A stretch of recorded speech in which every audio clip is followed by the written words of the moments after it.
Hello everyone. इस video में हम कुछ रेडीमेड GS1 से रिलेटेड वे फॉरवर्ड देखेंगे। तो जैसे इंडस वैली सिविलाइजेशन से रिलेटेड हमको वे फॉरवर्ड लिखना है, तो हम लिख सकते हैं कि जो उस टाइम की अर्बन प्लानिंग थी, वाटर मैनेजमेंट था, उससे हम एक लेसन ले सकते हैं। क्या लेसन ले सकते हैं कि अभी इस समय जो हम सिटी बना रहे हैं, मॉडर्न सिटी जो बना रहे हैं, वो सस्टेनेबल सिटी हों। अभी की जो मॉडर्न सिटी हैं वो सस्टेनेबल सिटी हों जैसे उस टाइम की होती थी। अगर मॉडर्न एम्पायर और अशोकन धम्मा के बारे में लिखना है तो हम बोल सकते हैं कि जो अशोका थे उन्होंने मोरल गवर्नेंस पर ध्यान दिया था और लोगों की वेलफेयर पर ध्यान दिया था। तो हम जो पॉलिसी अभी बनाएंगे वो एथिकल होनी चाहिए अभी, और इंक्लूसिव एडमिनिस्ट्रेशन होना चाहिए। मतलब उस टाइम से हम लेसन ले सकते हैं। गुप्ता एज के बारे में अगर लिखना हो तो गुप्ता एज में आर्ट फ्लोरिश हुई, प्रोग्रेस किया साइंस ने और एडमिनिस्ट्रेशन ने, कल्चरल और इंटेलेक्चुअल ग्रोथ हुई और पॉलिटिकल स्टेबिलिटी भी रही। तो ये वे फॉरवर्ड लिख सकते हैं। दिल्ली सल्तनत और मुगल एडमिनिस्ट्रेशन के बारे में अगर लिखना हो तो एफिशिएंट रेवेन्यू सिस्टम था, कल्चरल सिंथेसिस उस टाइम पे हुआ, ये बोल सकते हैं। भक्ति एंड सूफी मूवमेंट के बारे में अगर लिखना हो वे फॉरवर्ड तो बोल सकते हैं कि हारमनी का मैसेज दिया और सोशल इक्वालिटी का भी मैसेज दिया।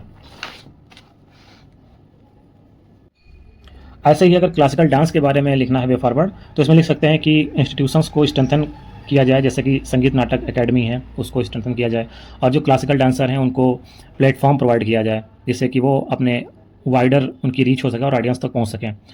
फोक डांस फोक म्यूजिक के बारे में ऐसे लिख सकते हैं कि फोक ट्रेडिशन जो है उसको प्रमोट किया जाए। कैसे किया जाए तो कल्चरल फेस्टिवल के जरिए और डिजिटल आर्काइव के जरिए।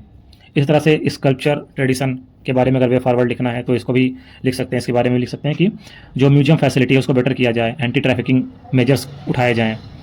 पोर्ट्री ट्रेडिशन के बारे में अगर लिखना है तो बोल सकते हैं कि जो डिज़ाइन है उसको इनोवेट किया जाए, मार्केट लिंकेज को बेटर किया जाए।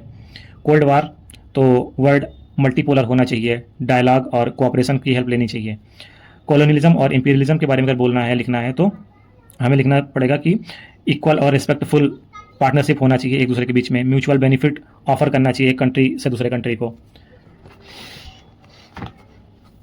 इसी तरह से रिसोर्स फ्रॉम ओशन के बारे में अगर कोई टॉपिक है और वे फॉरवर्ड हमको लिखना है तो हम ये लिख सकते हैं कि सस्टेनेबल एक्सट्रैक्शन होना चाहिए रिसोर्सेज का ओशन से।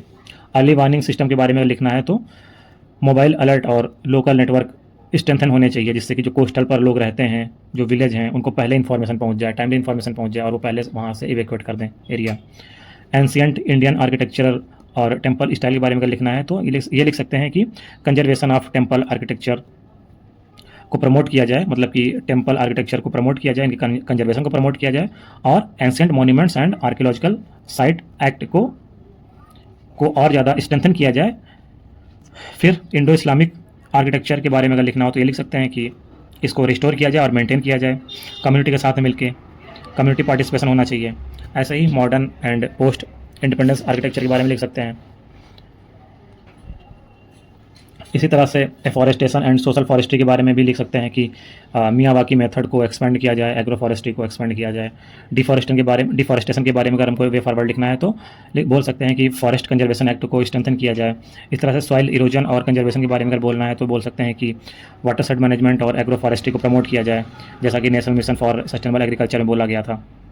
अगर वाटर पॉल्यूशन के बारे में लिखना है वे फॉरवर्ड तो लिख सकते हैं कि वाटर एक्ट, जो पूरा नाम है water prevention and control of pollution act, उसको इन्फोर्स किया जाए स्ट्रिक्टली, रियल टाइम मॉनिटरिंग की जाए। रिवर लिंकिंग प्रोजेक्ट के बारे में कुछ लिखना है तो बोल सकते हैं कि इन्वायरमेंटल और सोशल इम्पैक्ट को स्टडी किया जाए, उसके बाद में इंटरलिंकिंग के बारे में सोचा जाए। तो इस तरह से कोई भी टॉपिक आए हम उसके बारे में लिख सकते हैं। जैसे ये है जियो फिजिकल फिनोमिना एंड डिजास्टर है, तो इसमें हम बोल सकते हैं कि NDMA की जो गाइडलाइन है और जो सेंडाई फ्रेमवर्क है उसको फॉलो किया जाए स्ट्रिक्टली। या जैसे रिवर या वाटर के बारे में आए तो रिवर बेसिन मैनेजमेंट को अडॉप्ट करके ये चीज़ें हम कर सकते हैं। अगर आर्ट कल्चर एंड हेरिटेज के बारे में आए तो link heritage protection with local job and digital tool, ये एंशिएंट मॉन्यूमेंट एक्ट में बोला गया है। इससे क्या होगा, इससे कल्चर जो होगा वो प्राइड का तो विषय बनेगा ही, साथ में लाइवलीहुड का भी विषय बन जाएगा। पॉल्यूशन इशू के बारे में अगर आए तो टोटल फर्टिलिटी रेट के बारे में लिखना होता है। ये बताना होता है कि जो टोटल फर्टिलिटी रेट है वो 2.0 पर आ गया है नेशनल फैमिली हेल्थ सर्वे 5 के हिसाब से। वेस्ट डिस्पोजल के बारे में आए तो हमें बताना होगा कि सॉलिड वेस्ट मैनेजमेंट रूल को स्ट्रिक्टली इंप्लीमेंट किया जाए।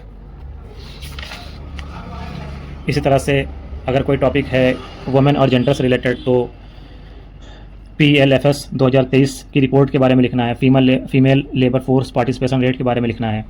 अर्बनाइजेशन के बारे में अगर आ जाए तो ये पॉइंट लिखना है। कास्ट डायनेमिक्स के बारे में अगर आए तो NCRB का कुछ डाटा दे देना है। SC/ST prevention of atrocity act के बारे में लिख देना है, इसमें जिक्र करना है। कम्युनलिज्म और सेक्युलरिज्म के बारे में आए तो लोकल इंटरफेथ प्लेटफॉर्म के बारे में लिखना है। हार्मनी कम्युनिटी के बारे में लिख देना है। रीजनलिज्म के बारे में लिखने के लिए आए तो फिजिकल फेडरलिज्म यानी कि फेडरलिज्म के बारे में लिखना है, जो कि सरकारिया और पुंछी कमीशन ने रिकमेंड किया था। ट्राइबल इशूज़ के बारे में लिखने के लिए आए तो फॉरेस्ट राइट एक्ट 2026 के बारे में लिखना है। तो इस तरह से हम जैसा टॉपिक आएगा उसके हिसाब से वे फॉरवर्ड लिखते रहेंगे।